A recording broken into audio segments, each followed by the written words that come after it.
ओम नमो भगवते वासुदेवाय। जय माता दी दोस्तों, आप देख रहे हैं आपका अपना YouTube चैनल व्रत त्योहार कथाएं। मैं हूं आपके साथ रिमझिम शर्मा। आप सभी भक्तों का एक बार फिर से कार्तिक मास महात्म्य की इन कथाओं में बहुत बहुत स्वागत है। आज मैं आपको कार्तिक मास महात्म्य का 13वां अध्याय सुनाने जा रही हूँ।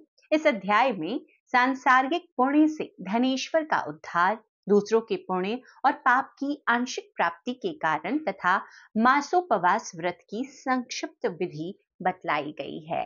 तो प्रेम पूर्वक सभी भक्त भगवान श्री विष्णु माता लक्ष्मी का ध्यान कर कथा का श्रवण करें। भगवान श्री कृष्ण कहते हैं, प्रिय, नारद जी के मुख से यह कथा सुनकर राजा पृथु के मन में बड़ा आश्चर्य हुआ। उन्होंने नारद जी का भली भांति पूजन करने के पश्चात उन्हें विदा किया। पूर्व काल में अवंतीपुरी में धनेश्वर नामक एक ब्राह्मण रहता था। वह क्रय विक्रय के कार्य से घूमता हुआ किसी समय महिष्मतिपुरी में जा पहुंचा, जहां पाप नाशिनी नर्मदा सदैव शोभा पाती है। वहां कार्तिक का व्रत करने वाले बहुत से मनुष्य अनेक गांवों से स्नान करने के लिए आए हुए थे। धनेश्वर ने उन सबको देखा और अपना सामान बेचता हुआ वह 1 मास तक वहीं रहा। वह प्रतिदिन नर्मदा के किनारे घूम घूम कर स्नान, जप और देवार्चन में लगे हुए ब्राह्मणों को देखता और वैष्णवों के मुख से भगवान विष्णु के नामों का कीर्तन सुनता था। इस प्रकार नर्मदा तट पर रहते हुए उसको जब 1 मास बीत गया, तब एक दिन अकस्मात उसे किसी काले सांप ने डस लिया। इससे विह्वल होकर वह भूमि पर गिर पड़ा। यमदूत उसे बांध कर ले गए और कुंभी पाक में डाल दिया। वहां उसके गिरते ही सारा कुंड शीतल हो गया, ठीक उसी तरह जैसे पूर्व काल में प्रहलाद जी को डालने से दैत्यों की जलाई हुई आग ठंडी हो गई थी। तदंतर यमराज इस विषय में पूछताछ करने लगे। इतने में ही वहां नारद जी आए और इस प्रकार बोले, सूर्य नंदन, यह नरकों का उपभोग करने योग्य नहीं है। जो मनुष्य पुण्य कर्म करने वाले लोगों का दर्शन, स्पर्श और उनके साथ वार्तालाप करता है, वह उनका पुण्य का 6ठा अंश प्राप्त कर लेता है। यह धनेश्वर तो 1 मास तक श्री हरि के कार्तिक व्रत का अनुष्ठान करने वाले असंख्य मनुष्यों के संपर्क में रहा है, अतः यह उन सबके पुण्यांश का भागी हुआ है। इसको अनिच्छा से पुण्य प्राप्त हुआ, इसीलिए यह यक्ष की योनि में रहे और पाप भोग के रूप में सब नरकों का दर्शन मात्र करके ही यम यातना से मुक्त हो जाए। प्रिय, यूं कहकर देवर्षि नारद चले गए। तब प्रेतराज ने धनेश्वर को नरकों के समीप ले जाकर उन सबको दिखलाते हुए कहा, धनेश्वर, महान भय देने वाले इन घोर नरकों की ओर दृष्टि डालो। इनमें पापी पुरुष सदा दूतों द्वारा पकाए जाते हैं। इन नरकों के पृथक पृथक 84 भेद हैं। तुम्हें कार्तिक व्रत करने वाले पुरुषों का संसर्ग प्राप्त हुआ था, उसके पुण्य की वृद्धि हो जाने के कारण से यह सभी नरक तुम्हारे लिए निश्चय ही नष्ट हो गए हैं। इस प्रकार धनेश्वर को नरकों का दर्शन कराकर प्रेतराज उसे यक्षलोक में ले गए। वहां जाकर वह यक्ष हुआ, वहीं कुबेर के अनुचर धन यक्ष के नाम से प्रसिद्ध हुआ। सूत जी कहते हैं, इस प्रकार अपनी अत्यंत प्रिय सत्यभामा को यह कथा सुनाकर भगवान श्री कृष्ण संध्या उपासना करने के लिए माता के घर में गए। ब्रह्मा जी कहते हैं, नारद, यदि कार्तिक व्रत करने के लिए अपने में सामर्थ्य न हो तो अन्य उपाय से भी इसका फल प्राप्त हो सकता है। ब्राह्मण को धन देकर कार्तिक व्रत के उत्तम फल को ग्रहण करें। शिष्य से, वृत्ति वर्ग से, स्त्रियों से अथवा अपने किसी विश्वास पात्र मनुष्य से भी व्रत का पालन करावें। ऐसा करने से भी मनुष्य फल का भागी होता है। नारद जी ने पूछा, पितामह, यह कार्तिक व्रत थोड़े परिश्रम द्वारा साध्य होने वाला और महान फल देने वाला है, तो भी मनुष्य इसे क्यों नहीं करते हैं? ब्रह्मा जी ने कहा, काम, क्रोध और लोभ के वशीभूत होने वाले मनुष्य व्रत आदि धर्म कृत्य नहीं कर पाते। जो इनसे मुक्त है वे ही धर्म कार्य करते हैं। इस पृथ्वी पर श्रद्धा और मेधा, ये 2 वस्तुएं ऐसी है जो काम, क्रोध आदि का विनाश करने वाली है। इनमें व्याप्त मनुष्य भगवान विष्णु का श्रवण, कीर्तन आदि करता है, पर जिसकी बुद्धि खोटी है वह यह सब नहीं करता। इसी से वह अंधकार पूर्ण नरक में गिरता है। पढ़ाने से, यज्ञ कराने से और एक पंक्ति में बैठकर भोजन करने से मनुष्य दूसरों के किए हुए पुण्य और पाप का 1/4 भाग प्राप्त कर लेता है। एक आसन पर बैठने, एक सवारी पर यात्रा करने तथा श्वास से शरीर का स्पर्श होने से मनुष्य निश्चय ही पुण्य और पाप के छठे अंश के फल का भागी होता है।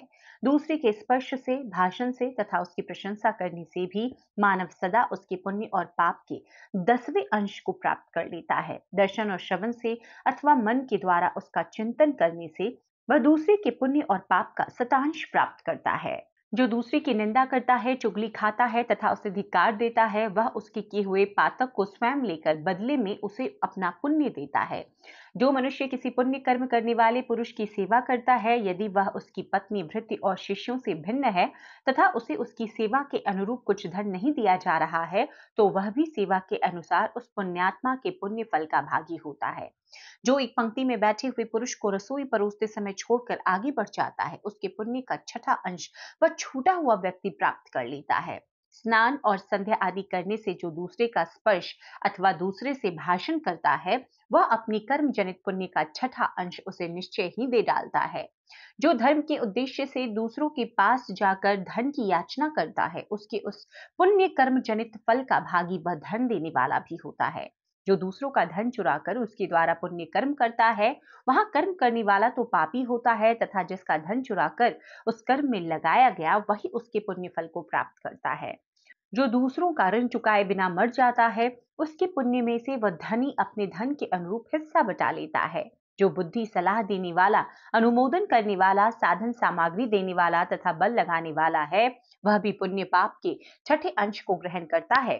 प्रजा के पुण्य और पाप में से छठा अंश राजा लेता है। उसी प्रकार शिष्य से गुरु, स्त्री से उसका पति और पुत्र से उसका पिता पुण्य पाप का छठा अंश ग्रहण करता है। स्त्री भी अपने पति के मन के अनुकूल चलने वाली और सदा उसे संतुष्ट रखने वाली हो, तो वह उनके पुण्य का आधा भाग प्राप्त कर लेती है। जो दूसरे के हाथ से दान आदि पुण्य करता है, उसके पुण्य का छठा अंश वह करता ही ले लेता है। परंतु यदि वह पुत्र अथवा भृत्य हो, तो षष्ठांग का भागी नहीं होता। वृत्ति देने वाला पुरुष वृत्ति भोगने वाले के पुण्य का छठा अंश ले लेता है, किंतु ऐसा तभी होता है जब वह उस वृत्ति भोगने वाले से अपने या दूसरे की सेवा न कराता हो। इस प्रकार दूसरों के द्वारा संचित किए हुए पुण्य पाप बिना दिए हुए भी आ जाते हैं। पूर्व काल में एक दंभी तपस्वी पतिव्रता स्त्री के शुद्ध प्रभाव से पिता माता का पूजन देखने से कार्तिक व्रत का सेवन करके उत्तम लोक को प्राप्त हो गया था। नारद जी ने कहा, भगवान, मैं मासोपवास की विधि और उसके फल का यथाचित वर्णन सुनना चाहता हूँ। ब्रह्मा जी ने कहा, नारद, जैसे देवताओं में भगवान विष्णु श्रेष्ठ हैं, उसी प्रकार संपूर्ण व्रतों में यह मासोपवास व्रत श्रेष्ठ है।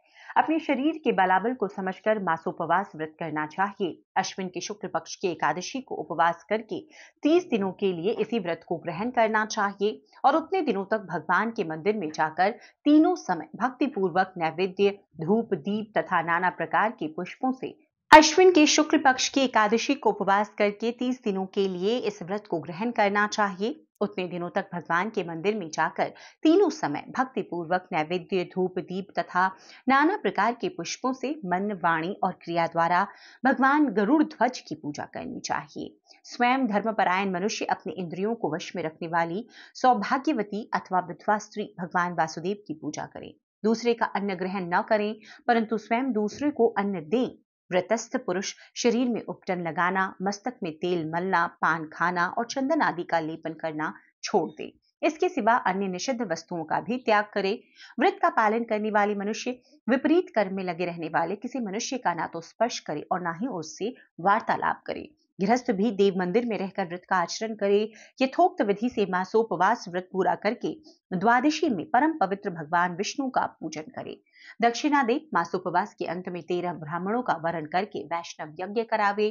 तत्पश्चात ब्राह्मणों को भोजन करावे और उन्हें तांबुल सहित 2-2 वस्त्र देकर पूजन पूर्वक विदा करे। इस प्रकार मासोपवास की विधि बताई गई है। तो कार्तिक मास महात्म्य का यह 13वां अध्याय इस प्रकार से समाप्त होता है। तो इसकी कथा आपको पसंद आई होगी और अगर कथाएं पसंद आ रही है तो वीडियो को ज्यादा से ज्यादा लोगों तक शेयर कीजिए, लाइक जरूर कर दीजिए। चैनल पर इसी प्रकार की सभी व्रत त्योहारों की संपूर्णता से सभी विधि, मास व्रत कथाएं सुनाई जाती हैं, तो चैनल को सब्सक्राइब भी जरूर कर लें। वीडियो देखने के लिए बहुत बहुत शुक्रिया। जय श्री हरि विष्णु, जय माता लक्ष्मी।